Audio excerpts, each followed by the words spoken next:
नमस्कार दोस्तों। वैसे तो लोन लेना अपने आप में ही काफी रिस्की चीज है। लोग अक्सर इस जाल में फंसते हैं अननेसेसरी लोन लेकर, या फिर लोन लेते हैं बिना जाने कि वो उसे रीपे कर सकते हैं या नहीं कर सकते। ऐसे शुरुआत होती है एक डेट ट्रैप की। कुछ लोग इस लोन के बर्डन में आकर आत्महत्या भी कर लेते हैं। ये बड़ा क्लासिकल सिनेरियो है, लेकिन इस केस में ये नहीं कहा जा सकता कि लोन कंपनी की कुछ गलती है। ऐसे सिनेरियोज में कुछ इलीगल नहीं हुआ है, लेकिन आज के दिन कुछ अलग ही तरीके की प्रॉब्लम्स लोन्स को लेकर दिखने लग रही है। ऐसी लोन की एप्स आई हैं जहां पर आप लोन लेते हो, वापस भी चुका देते हो, लेकिन फिर भी आपसे और पैसे मांगे जाते हैं। ऐसी लोन एप्स जो आपको ब्लैकमेल करती है, पब्लिकली शेम करने की धमकी देती है, आपकी मॉफ्ड फोटोज को आपकी फैमिली को भेजने की धमकी देती है। सुनकर लगेगा कि ये किसी थ्रिलर फिल्म का प्लॉट है, लेकिन बहुत से लोगों के लिए आज के दिन ये एक हार्श रियलिटी है। और ये काम कर रही हैं कई चाइनीज लोन एप्स। आज के इस अवेयरनेस रिलेटेड वीडियो में आइए इन स्कैम्स को थोड़ा गहराई से समझते हैं। चाइनीज लोन ऐप यानी कि जिंदगी तबाह करने वाला टूल। प्यार और फ्रॉड किसी के भी साथ हो सकता है। They borrowed quick loans to support their families, but the killer Chinese loan apps got the better of them. कुछ 2-3 महीने पहले की खबर है। दिल्ली पुलिस ने करीब 22 लोगों को अरेस्ट किया 500 करोड़ रुपए चाइना में भिजवाने के लिए हवाला के जरिए। इस पूरे स्कैम का मास्टरमाइंड था एक इंडियन लड़का अनिल कुमार। ये चाइना में बैठे चाइनीज लोगों के टच में था। इसके और इसके कुछ साथियों के अंडर करीब 150 लोग एम्प्लॉय किए गए थे, जिन्हें पुलिस ने नोटिस सर्व किया। ये कोई इकलौती ऐसी खबर नहीं है। पिछले कुछ महीनों में ऐसी कई खबरें सुनने को मिली है जहां पर पुलिस ने या इन्फोर्समेंट डायरेक्टरेट ने इन चाइनीज लोन एप्स के केसेस में लोगों को अरेस्ट किया या फिर करोड़ों रुपए जब्त किए। पुलिस ने कहा कि इन इंडियन लोगों को हायर किया जाता था और ट्रेन किया जाता था चाइनीज नेशनल्स के द्वारा। इन्होंने कई शेल कंपनीज खोल रखी थी, यानी फर्जी कंपनीज, जिनके अपने इलीगल कॉल सेंटर्स थे। ये सब खबरें सुनकर आपको ये समझ जाना चाहिए कि ये कोई छोटा मोटा चोरी वाला स्कैम नहीं है। यहाँ पर प्रॉपर कंपनीज रजिस्टर करी जा रही है, प्रॉपर एड्रेसेस पर इंडियंस के आइडेंटिटी कार्ड यूज करके। इन कंपनीज में अपने डमी डायरेक्टर्स हैं, कंपनी की सील्स हैं, डिजिटल सिग्नेचर्स हैं। इन्हें पेमेंट गेटवेज के साथ लिंक किया जा रहा है। इन्होंने अपने कॉल सेंटर सेटअप कर रखे हैं, अपनी फोन की एप्स बना रखी हैं, सिर्फ और सिर्फ लोगों के साथ फ्रॉड करने के लिए। और इंटरेस्टिंग चीज ये है कि ये सिस्टम इतने अच्छे तरीके से काम कर रहा है कि कोई एक सिंगल चाइनीज लोन ऐप नहीं है, बल्कि ढेर सारी एप्स हैं ऐसी मार्केट में। पुलिस ने भी कई सारे सेपरेट इंसिडेंट्स इसके देखे हैं देश भर में होते हुए। पिछले साल मार्च में हैदराबाद पुलिस ने एक ऐसा रैकेट बस्ट किया था। कर्नाटका के 2 लड़के बेंगलुरु से कॉल सेंटर ऑपरेट कर रहे थे एक चाइनीज सिटीजन की इंस्ट्रक्शंस के अंडर। हाल ही में एक 32 साल के चाइनीज सिटीजन वैंग चेंग हुआ को अरेस्ट किया गया चंडीगढ़ पुलिस के द्वारा। इस अरेस्ट में 20 और इंडियन लोग भी थे। इनमें से एक इंडियन आदमी था जीतू बढ़ाना करके, जो इस स्पेसिफिक रैकेट में मेन आदमी था। चंडीगढ़ पुलिस ने इसका कन्फेशन वीडियो अपने ट्विटर हैंडल पर भी शेयर किया था। कॉल हम उसको जब करते हैं तो उसको हम डायरेक्टली बोलते हैं कि आपका लोन का पेमेंट है, आपको इतना पेमेंट करना है। हम उनको डराते धमकाते हैं ताकि वो पेमेंट कर दे। इस वीडियो में ये समझाता है कि किस तरीके से चाइनीज लोन एप्स लोगों को बेवकूफ बनाकर उनके साथ फ्रॉड कर रही हैं। तो बात कुछ ऐसी है दोस्तों, ये सारी एप्स गूगल के प्ले स्टोर पर आपको मिल जाएंगे। इनके कुछ भी अजीबोगरीब नाम हो सकते हैं, Jeetu loan, handy loan, insta loan, easy loan. जब आप इन एप्स को अपने फोन पर डाउनलोड करते हो और इंस्टॉल करते हो, इन एप्स में लॉग इन करने के लिए ये आपका फोन नंबर मांगती हैं। कौन लोग हैं जो इन एप्स को डाउनलोड करना चाहेंगे? आम जनता, जिन्हें सख्त लोन की जरूरत है और जिन्हें आसानी से लोन मिल नहीं पाता। स्पेशली वो लोग जिनकी कोई क्रेडिट हिस्ट्री नहीं है। हाउसवाइफ, स्टूडेंट्स, यंग लोग ये इन एप्स की तरफ आकर्षित होते हैं क्योंकि ये एप्स ऑफर करती हैं कि देखो हम बिना किसी कॉम्प्लिकेटेड प्रोसेस के आपको लोन दे देंगे,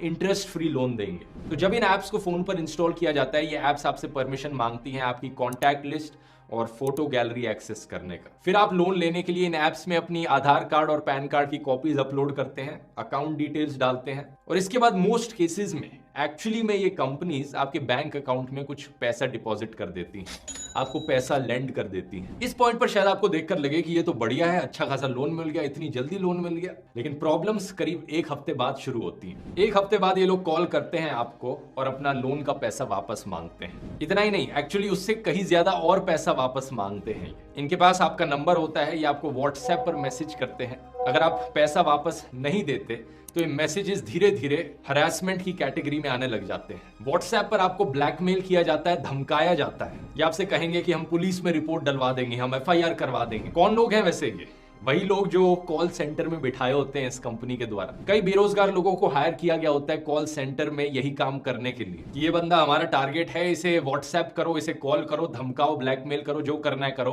ताकि और ज्यादा पैसा वापस मिल सके। अगर आप फिर भी लोन का पैसा वापस देने से मना कर देते हैं तो अक्सर ये लोग आपकी फोटोज को मॉर्फ करने लग जाते हैं। आपकी फोटोज आपको वापस भेजकर कहेंगे कि हम इसे पब्लिकली दिखा देंगे, लोन डिफॉल्टर।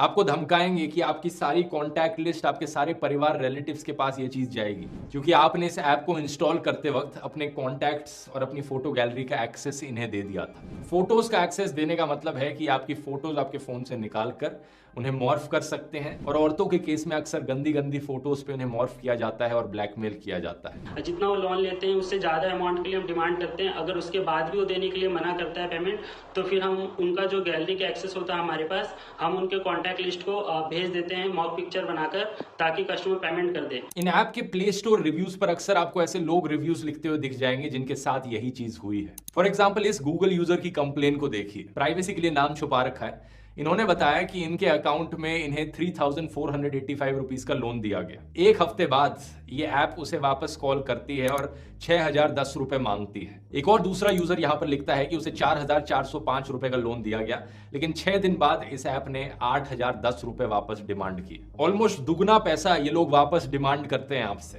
एक यंग औरत के केस में उसकी मॉफ्ड फोटोज को उसके परिवार को, उसके कजन्स को भेजा गया था। इस स्पेसिफिक केस में रेलवे पुलिस ने इस रैकेट को बस्ट किया इसी साल जुलाई के महीने में। वो कौन आदमी था जो इस फोटो को मॉर्फ करके परिवार को भेजने लग रहा था? पुलिस ने जब नंबर ट्रेस किया, कर्नाटका का निकला, पता चला एक 19 साल का अनएम्प्लॉयड लड़का था।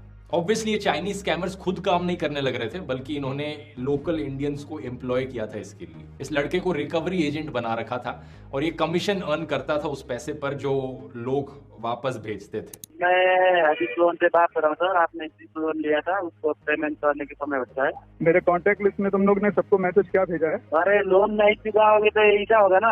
अच्छा, तो मेरे को बोलोगे कि मैं 15 साल की लड़की के भागा हुआ हूँ और ये लड़का मिले तो पुलिस कंप्लेंट करना, जेल भेज देना, और तुम लोग को हमारे तरफ से इनाम मिलेगा, ये सब बोला है तुम लोगों ने ना? तेरे से तो इज्जत से बात कर रहा है।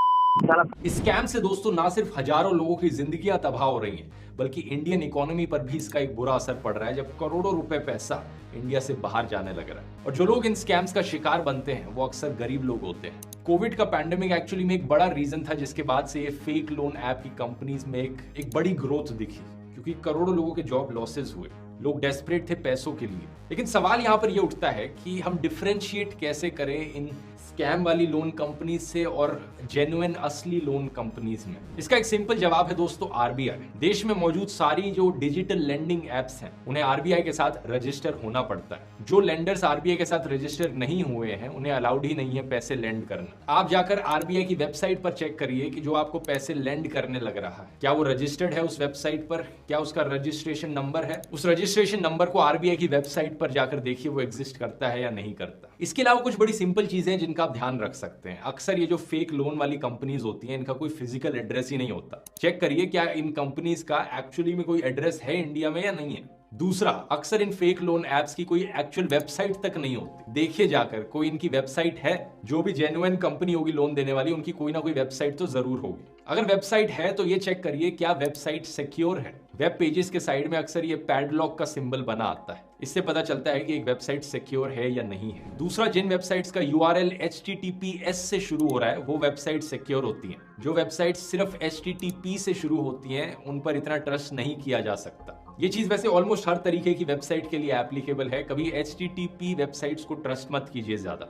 फिर देखिए कि जो आपको लोन देने लग रही है ऐप, क्या ये आपके KYC की मांग कर रही है। ये जरूरी है नो योर कस्टमर के नॉर्म्स को फुलफिल करना। अगर नहीं कर रही तो अलर्ट रहिए। फिर देखिए कि क्या ये लोन देने वाली एप्स आपकी क्रेडिट वर्दीनेस चेक कर रही हैं। जेन्युइन लोन देने वाली कंपनीज आपके क्रेडिट स्कोर्स चेक करेंगी, आपकी हिस्ट्री मांगेगी कि आपने पहले कभी लोन लिया है। फिर देखिए कि क्या ये लोन प्रोसेसिंग फीस मांगने लग रही हैं। जो जेन्युइन लोन देने वाली कंपनीज हैं वो लोन प्रोसेसिंग फीस को अपफ्रंट नहीं मांगती, उसे बाद में डिडक्ट किया जाता है जब लोन एप्लीकेशन ऑलरेडी प्रोसेस हो जाती है। अगर ये आपसे पहले ही लोन प्रोसेसिंग फीस मांगने लग रहे हैं तो पीछे हट जाइए। फिर चेक कीजिए कि क्या कोई लोन एग्रीमेंट है यहाँ पर। ये फेक लोन एप्स अक्सर कहती हैं कि इंस्टेंट लोन आपको मिल जाएगा बिना किसी हैसल के, लेकिन जेन्युइन लोन वाली कंपनीज आरबीआई के फेयर प्रैक्टिस कोड को फॉलो करती हैं। यानी एक प्रॉपर लोन एग्रीमेंट होना चाहिए जिसमें कंडीशंस क्लियरली लिखी हो, कितना इंटरेस्ट रेट है, रीपेमेंट का स्केड्यूल क्या है, पेनल्टीज कितनी होंगी। जो ऐप आपसे कह रही है कि यहाँ पर 0 पेपर वर्क करना है आपको लोन लेने के लिए, ये एक बड़ी खतरनाक चीज है। पेपर वर्क सिर्फ कंपनी के बेनिफिट के लिए नहीं होता, आपके बेनिफिट के लिए भी होता है। अगर आप कोई कॉन्ट्रैक्ट या एग्रीमेंट साइन करते हैं, उस पर जो इंटरेस्ट रेट लिखा हुआ है, उस पर जो रीपेमेंट की डेट लिखी हुई है, उससे आपके राइट्स प्रोटेक्टेड रहते हैं। तो अगर आप ऐसी कोई फेक लोन एप्स को अपने सामने देखते हैं, ना सिर्फ चौकन्ने होकर अपने आप को बचाइए बल्कि बाकियों को भी बचाइए। आरबीआई को रिपोर्ट कीजिए, पुलिस के साइबर सेल को रिपोर्ट कीजिए, या गूगल पर ही ऐप को रिपोर्ट कर दीजिए। अब यहाँ पर स्कैम्स की बात कर ही रही हैं, तो एक और स्कैम के बारे में मैं आपको बताना चाहूंगा जो YouTube के कमेंट सेक्शन में होने लग रहा है नीचे। लेकिन उससे पहले यहाँ पर मैं आपको एक कुकू एफएम पर ऑडियो बुक रेकमेंड करना चाहूंगा स्कैम से ही related, Jamtara phishing capital of India. ये ऑडियो बुक और डिटेल में जाती है कि कैसे बड़े बड़े लेवल पर स्कैम्स किए जाते हैं। फिशिंग स्कैम्स जो टारगेटेड स्कैम्स होते हैं बड़े बड़े सेलिब्रिटीज के ऊपर, बॉलीवुड सुपरस्टार्स के ऊपर। बड़ा ही इंटरेस्टिंग है समझना कि ये सब कैसे काम करता है। कुकू एफएम को नहीं जानते, एक बढ़िया ऑडियो लर्निंग का प्लेटफॉर्म है जहां पर ढेर सारी ऐसी ऑडियो बुक्स आपको सुनने को मिलेंगी। आमतौर पर इसकी कॉस्ट होती है 399 रुपीज, लेकिन अगर आप कूपन कोड ध्रुव50 इस्तेमाल करेंगे आपको साल भर की कॉस्ट पड़ेगी सिर्फ 199 रुपीज। इसका लिंक नीचे डिस्क्रिप्शन में मिल जाएगा, जाकर चेकआउट कर सकते हैं। और अब बात करते हैं कमेंट सेक्शन वाले स्कैम्स की। तो बात क्या है दोस्तों, जब आप नीचे कमेंट्स लिखने लग रहे हैं, अक्सर ये स्कैमर्स आपके कमेंट्स का रिप्लाई करेंगे फेक अकाउंट्स के जरिए। इन्होंने फेक अकाउंट्स अक्सर यूट्यूबर के नाम पर बना रखे होते हैं। तो जैसे मेरे वीडियोस के नीचे आप कमेंट कर रहे हैं, आपको एक रिप्लाई आएगा ऐसे अकाउंट से जिसे देखकर आपको लगेगा कि मैंने ही आपको रिप्लाई किया हो। ऑब्वियसली फर्क यहाँ पर यह है कि जब मैं एक्चुअली में रिप्लाई करता हूँ आपके कमेंट्स को तो एक टिक बना आता है साइड में, लेकिन इन फेक अकाउंट्स में वो टिक नहीं होता। तो ये स्कैमर्स आपके रिप्लाई में क्या लिखते हैं, thanks for watching, you have won the lucky giveaway, message me on Telegram to win the gift. सही सुना आपने दोस्तों, इस स्पेसिफिक केस में मसाज लिखा गया था, मैसेज नहीं। कई बार इतने अनपढ़ होते हैं ये स्कैमर्स, लेकिन अगर इन छोटी छोटी डिटेल्स को आप नोटिस नहीं करेंगे तो अक्सर लोग इनका शिकार बन जाते हैं। जैसे कि एक 8th क्लास के बच्चे के साथ हुआ जो मेरे वीडियोस देखने लग रहा था और उसने मुझे ये ईमेल में लिखकर बताया।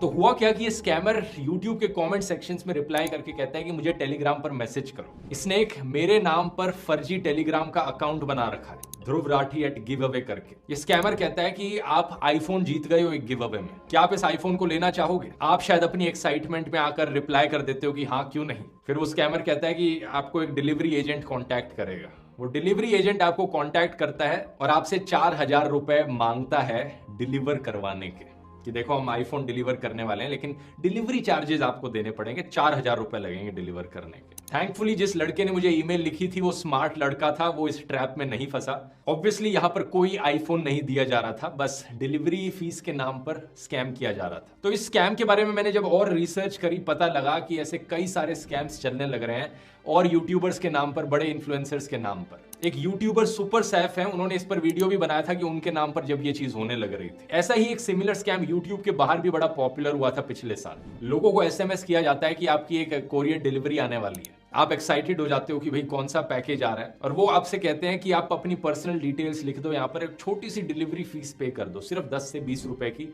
डिलीवरी फीस पे कर दो। लेकिन जब आप अपनी ऑनलाइन डिटेल्स डालते हैं तो एक वायरस अटैक हो जाता है आपके फोन पर और आपकी क्रेडिट कार्ड डिटेल्स या ऑनलाइन बैंकिंग की डिटेल्स छीन ली जाती है। तो इन सारी चीजों का ध्यान रखिए दोस्तों। ये वीडियो आप सबकी भलाई के लिए, अवेयरनेस फैलाने के लिए है ताकि आप इन सारे जाल में ना फंसे। अपने bank details, ATM pin, OTP किसी को नहीं देना। कोई आपसे कहे आकर कि आप आईफोन जीत गए हो, नाइजीरिया के प्रिंस का ये खजाना जीत गए हो, मत यकीन करना, और ना ही इस इंस्टेंट लोन के जाल में फंसना। बहुत बहुत धन्यवाद।